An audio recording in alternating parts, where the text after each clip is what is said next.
I always knew Emily was selfish, but I never thought she was stupid. Turns out, she was both. It started with a lie so absurd that I almost laughed in her face when she said it. "I'm going on a spiritual retreat," she announced one evening over dinner, twirling her fork in her pasta like she wasn't detonating a bomb in front of me. A spiritual retreat? Emily, the same Emily who once called yoga a scam for people too lazy to go to the gym. The same Emily who would roll her eyes every time she saw someone meditating in the park. The same Emily who, last month, couldn't even sit still for 5 minutes without scrolling through Instagram. "Since when are you into spiritual stuff?" I asked, watching her reaction closely. She shrugged, avoiding eye contact. I need to reset. Find some peace. It's been a stressful year, Jason." That part was true. It had been a stressful year for me. I had been working insane hours, trying to keep everything together while she floated through life without a care. Emily didn't have a job. She didn't have responsibilities. All she had was her endless list of complaints. Our house was too small, our car was too old, our vacations weren't luxurious enough. Nothing was ever enough for her. But a spiritual retreat? That was a new one. "Where is it?" I asked. "Upstate," she answered too quickly. "Someplace remote. No phones, no distractions, just nature and self-reflection." No phones. Of course. A convenient excuse for why she wouldn't be reachable. "How long?" "A week." "A whole week?" I should have called her out right then and there, but I didn't. Because, as much as I suspected something was off, I wanted to believe I was wrong. I wanted to believe that my wife, the woman I had spent the last 8 years with, wasn't looking me in the eyes and feeding me complete and utter lies. So I let her go. I even kissed her goodbye at the airport, watching as she strolled towards security with a suitcase full of lies. For the first few days, I tried to ignore the nagging feeling in my gut. She sent a few texts, short, vague updates about how amazing the retreat was. No photos. No details. Just empty words. And then, on the 4th day, she disappeared completely. No messages. No calls. I checked her location on our shared Find My iPhone account, even though she had told me she'd be unreachable. But her location wasn't turned off. She just wasn't where she said she would be. Her phone was in Miami. I sat there, staring at the screen, my mind refusing to process what I was seeing. Miami? Not upstate, not in a cabin surrounded by trees and spiritual enlightenment. She was in a city, in a completely different state, thousands of miles from where she claimed to be. I opened our bank app, my hands suddenly ice cold. There it was, a charge from 2 days ago, the Ritz-Carlton, Miami. I wasn't even angry at first. I was stunned, like my brain couldn't keep up with what my eyes were seeing. The retreat had been a lie. Every word out of her mouth had been a lie. She wasn't finding herself. She was finding someone else. And that's when the anger came. It hit me like a tidal wave, drowning every other emotion. The betrayal. The humiliation. The sheer stupidity of it all. Emily wasn't even being careful. She was out there spending our money, probably laughing with some guy in a luxury hotel, thinking I was too blind to ever catch her. I closed the bank app and stood up so fast my chair nearly tipped over. If Emily thought she was going to get away with this, she was out of her goddamn mind. I wasn't going to sit at home like some clueless idiot while my wife played house with another man. If she wanted to sneak around, she should have picked someone dumber than me. I booked a flight to Miami that same night. No overthinking. No second guessing. Just action. The whole flight, I replayed every moment of the past year in my head. Every time Emily had been distant. Every excuse she had given. Every suspicious little thing I had ignored because I didn't want to believe it. She had been playing me for a fool, but she wasn't going to get away with it. When I landed, I went straight to the Ritz-Carlton. I didn't even bother checking in anywhere else. I wasn't here to stay. I was here to end this.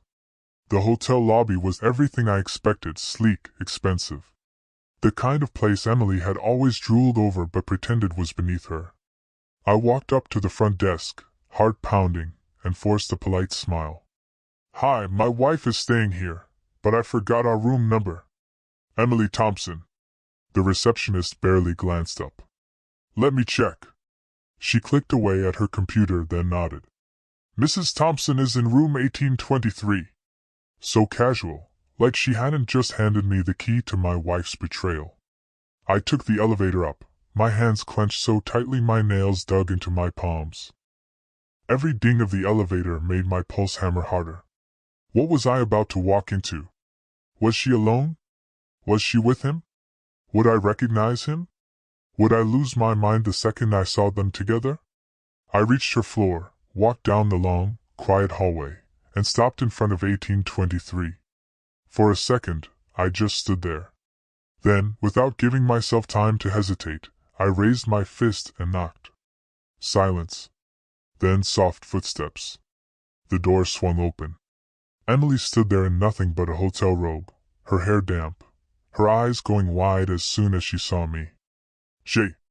Jason, she said, looking pale and guilty, like a child caught stealing candy.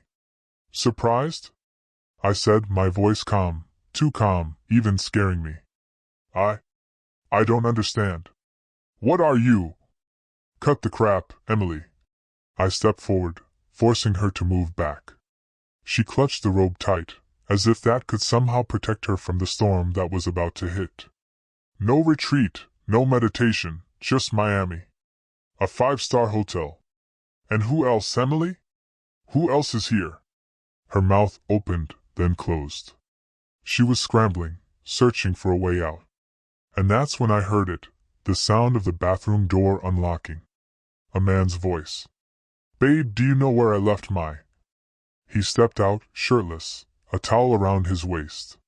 When our eyes met, his face drained of color. I didn't recognize him, but I didn't need to. Because he was dead silent for a few long, agonizing seconds. None of us spoke. The only sound in the room was the distant hum of the hotel air conditioning. Emily stood frozen, gripping her robe like it was the only thing holding her together. The guy, mid-30s, tall, athletic build, tan like he spent more time at a beach club than in office, stared at me like he had just seen a ghost. I took a slow step inside, closing the door behind me. Go on, Emily, I said, keeping my voice steady. Introduce us. She swallowed hard, her eyes darting between me and the guy. Jason, this isn't what it looks like.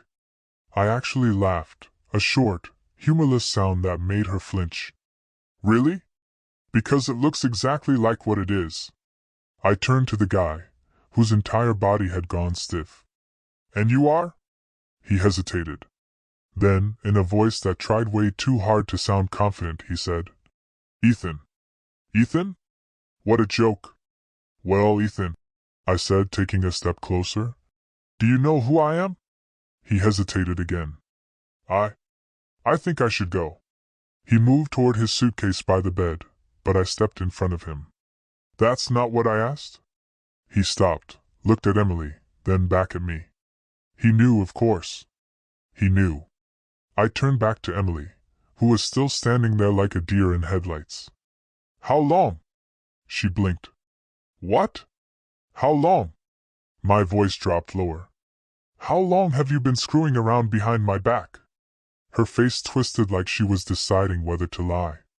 Then she sighed, exasperated, as if I was the problem here. Does it even matter? She snapped. I stared at her. I could feel my heartbeat in my ears. You tell me. Ethan cleared his throat. Look, man, I didn't know she was married. I snapped my head toward him so fast he flinched. You expect me to believe that? I asked, my voice sharp. She never mentioned me. Never slipped up. Not even once. Ethan had the audacity to shrug. Something inside me boiled over. I turned back to Emily. So what was the plan, huh? You disappear for a week, then come back home like nothing happened? Or were you going to drag this out for months, years? She crossed her arms. The guilt on her face quickly morphed into something nastier, defensiveness. Jesus, Jason, don't be so dramatic, she scoffed. It's not like we were happy. Something about the way she said it, so casual, so dismissive, made my hands clench at my sides. So instead of talking to me, you just decided to cheat? I said, voice shaking.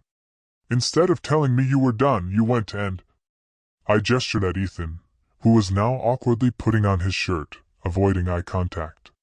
I didn't plan for this to happen, Emily said, like that somehow made it better. You didn't trip and fall into his bed, Emily. I snapped. She rolled her eyes. She actually rolled her eyes. You know what? Fine, she said, throwing up her hands. You caught me. Congratulations. What do you want, Jason? An apology? A confession? Some big emotional breakdown so you can feel like the victim? I let out a sharp breath, shaking my head. You're unbelievable. And you're exhausting. She threw open the closet door, grabbing a handful of clothes and tossing them into her suitcase? I assume this means we're done. Right. That's what you came here for, to make a big scene and then storm off. I stared at her. This woman, this stranger standing in front of me, wasn't my wife. Or maybe she never had been. Maybe I had just been too blind, too trusting, too stupid to see her for what she really was. Emily didn't love me. She never had. She loved what I gave her, stability, comfort, a life without effort. And when that wasn't exciting enough, she went looking for something else. I took a deep breath. No, Emily. I didn't come here to storm off. She zipped up her suitcase and turned to face me. Then what? I pulled something out of my pocket and tossed it onto the bed. She looked down, frozen. Her wedding ring. I came here to tell you that when you get home, I said, my voice calm, colder than I had ever heard it. Your things will already be packed. And then, without another word, I walked out the door. The Miami heat hit me like a wall as I stepped out of the hotel. It should have been suffocating, but I barely felt it. My blood was boiling, hotter than the pavement under my feet. Emily standing there in her stupid hotel robe, rolling her eyes like I was some annoying inconvenience instead of the man she had betrayed. Emily scoffing, like she wasn't the villain in this story. Emily, who couldn't even pretend to be sorry. I stormed toward the curb, needing to get the hell away from that place before I did something I'd regret. A taxi pulled up, but I didn't get in. I just stood there, hands on my hips, breathing hard. I should have felt relief. I had confronted her. I had made my decision. I was done. So why did I feel like I had just been hit by a train? My phone buzzed in my pocket. Emily. I nearly laughed. Of course, she was calling me now. Probably to throw one last insult my way. Maybe to tell me I was being immature, or maybe, just maybe, she had finally grown a conscience. I hit decline. 2 seconds later, another call. Decline. Then a text. Jason, we need to talk. No, we really didn't. I turned off my phone, shoved it in my pocket, and flagged down another taxi. I gave the driver the address of the airport.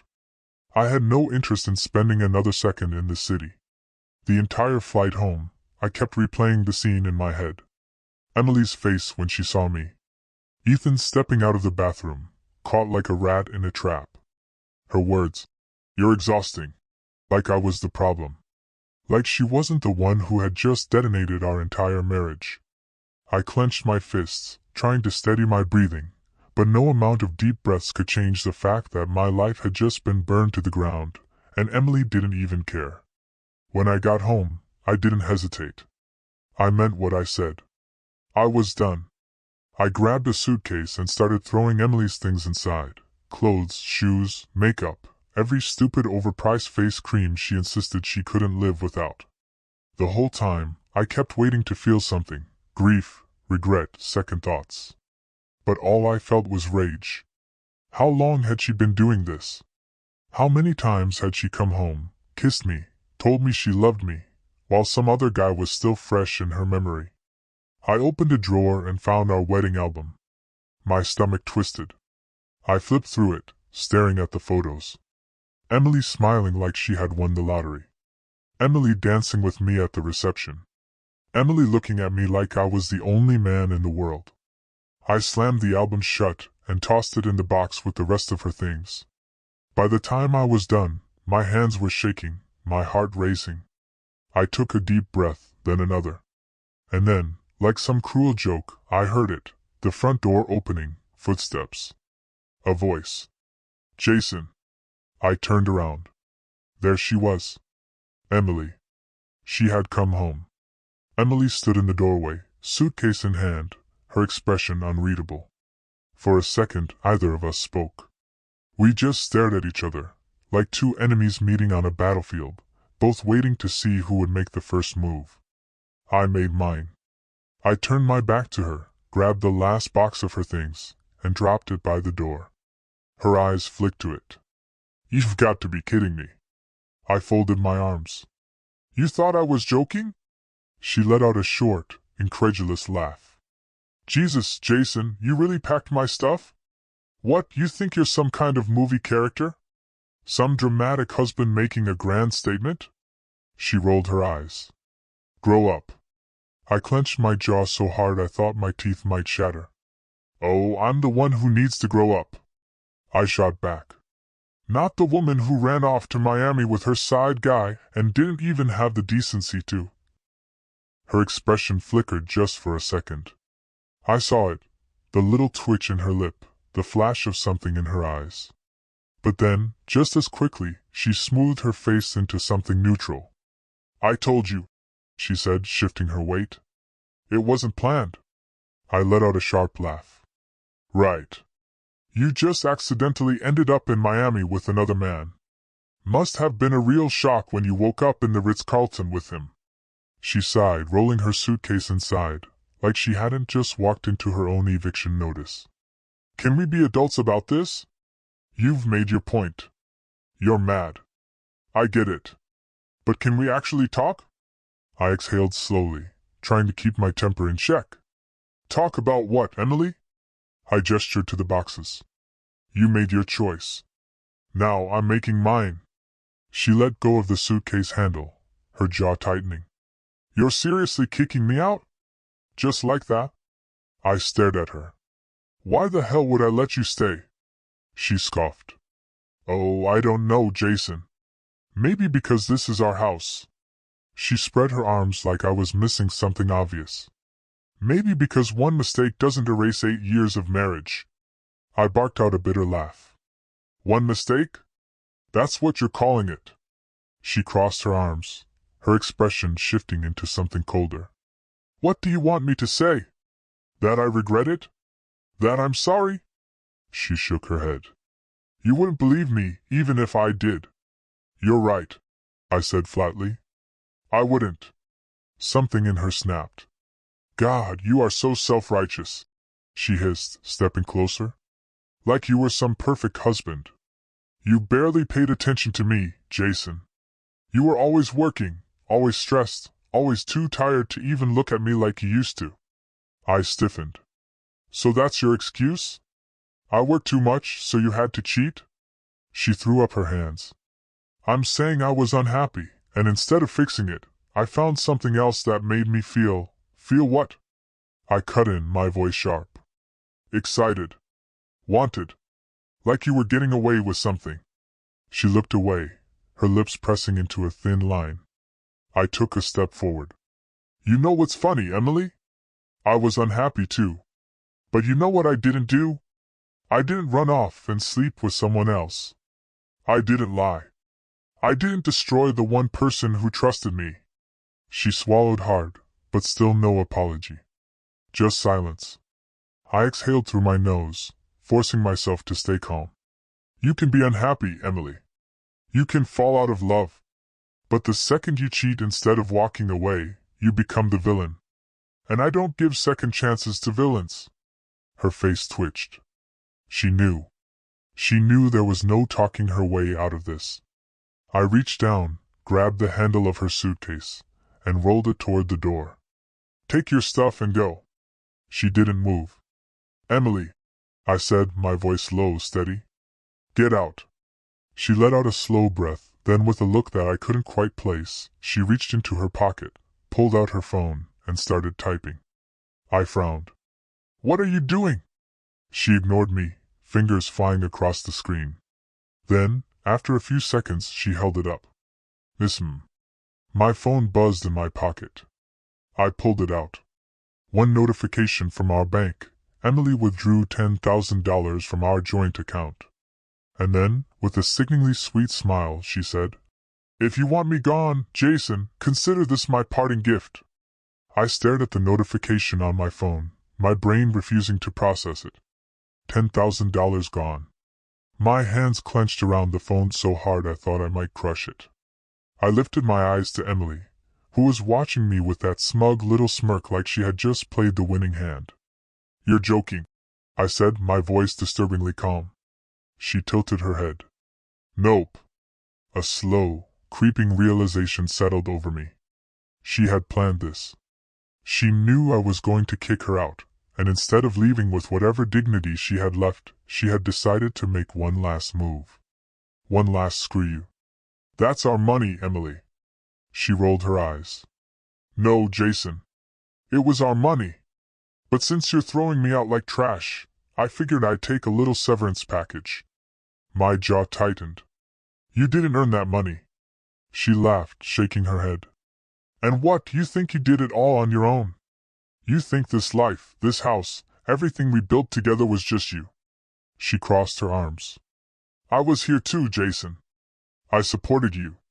I kept things together. I dealt with your moods, your stress, your endless late nights. You lived like a damn queen while I worked myself to exhaustion. Some guy in a luxury hotel, and now you're robbing me on the way out? Her smirk faltered for just a second, but then she straightened her shoulders, lifting her chin like she had nothing to be ashamed of. Call it whatever you want, she said, reaching for the suitcase. But I'm not leaving empty-handed. My finger twitched at my sides. Every single muscle in my body screamed at me to grab that suitcase, stop her, do something, anything, to make her feel even a fraction of the rage burning inside me. But I didn't. I didn't move. I just looked at her. Really looked at her. And for the first time, I didn't see the woman I had married. I didn't see the person I had built a life with, the person I had loved, fought for, believed in. All I saw was a stranger. A cold, selfish, empty stranger. And suddenly, I felt nothing, no rage, no heartbreak, just a deep, overwhelming disgust. I let out a slow breath, shaking my head. You know what, Emily? I said, stepping aside. Take the money. Take everything, because that's all you've ever cared about anyway. She scoffed, yanking her suitcase toward the door. Glad we finally agree on something. She reached for the handle, but before she could open it, I spoke again. Oh, and Emily. She paused, glancing back. I smiled. The coldest, most detached smile I'd ever given anyone. You're going to regret this. Her smirk twitched just for a second, a flicker of doubt, but then she yanked the door open, rolled her suitcase out, and walked away without looking back. The second the door shut behind her, I exhaled. My whole body drained. I felt like I had just survived a car crash. I looked around the house. Our house. No, my house. Emily was gone, and I was finally free. But she had just made the biggest mistake of her life, and she had no idea what was coming next. I didn't sleep that night. I just sat in the silence of my now Emily-free house, staring at the ceiling, replaying everything in my head, the lies, the affair, the $10,000 she had stolen from me like it was nothing. Emily thought she had won. She thought she had gotten the last word. But she had no idea who she was dealing with. The next morning, I got to work. First, I called the bank, reported the transaction as unauthorized, told them my soon-to-be ex-wife had stolen from me, freezing the joint account. Done. That money wasn't going to sit in her pocket for long. Then I called a lawyer. How fast can I file for divorce? I asked. The second I was on the line, the woman on the other end, Mrs. Carter, didn't miss a beat. That depends. Do you want a clean break, or do you want to fight? I didn't even hesitate. I want to fight. She hummed approvingly. Then let's make sure she gets exactly what she deserves. By noon, I had everything in motion. Emily was about to learn a very painful lesson. But the real fun started when I checked my phone and saw a new message. Emily, we need to talk. I smirked. Oh, do we? I ignored her. A few hours later, another text. Emily, you can't just cut me off, Jason. Yes, Emily. Yes, I absolutely can. Then a call. I let it ring out. Then another. Then another. By the fifth call, I finally answered, but I didn't say anything. I just held the phone to my ear, waiting. Jason? She said, and for the first time in days, she actually sounded nervous. Emily, I said flatly. She exhaled sharply. Why is our bank account frozen? I grinned. There it is. Because it's not our account anymore, I said, enjoying every second of this. You forfeited that right when you decided to rob me on your way out. Oh my God, she hissed. I didn't rob you. I took what I was owed. I almost laughed. Owed? Emily, you were a freeloader for years. You didn't earn a single cent of that money. You lived in this house, ate the food I bought, spent my money on your designer bags and weekend brunches, and when that wasn't enough, you helped yourself to another man's bed. She was silent. You weren't owed anything, I continued. And now you'll get exactly that, nothing. I could practically hear her seething. You're being vindictive. Well, I said dryly. You cheat, lie, steal from me, and I'm the vindictive one? Another pause, then she switched tactics, lowering her voice, making it softer. Jason, we don't have to do this. We don't have to end things like this. I rolled my eyes. Like what? With consequences. She sighed heavily. I'm just saying, maybe we should meet in person, talk this through. I leaned back in my chair, shaking my head. Not interested. Jason, I cut her off. You made your choice, Emily. Now you get to live with it. And then, for the second time in 2 days, I hung up on her. But something told me this wasn't over yet. Emily wasn't just going to walk away quietly. I was right. Emily wasn't the type to accept defeat. She wasn't going to let me walk away without one last stunt. I found that out the next morning when I walked out my front door and saw her standing in my driveway, arms crossed, sunglasses on, like she was here for a casual chat instead of another round of whatever twisted game she was playing. I exhaled slowly. What the hell do you want, Emily? She slid off her sunglasses and gave me a tight-lipped smile. I thought we could talk. I laughed, actually laughed. You tried that already, over the phone. I told you I wasn't interested. Jason, she sighed like she was so exhausted from dealing with me. We were together for 8 years. Are you really going to be this cold about it? I clenched my jaw. You burned this bridge, Emily. You don't get to complain about the smoke. She rolled her eyes again.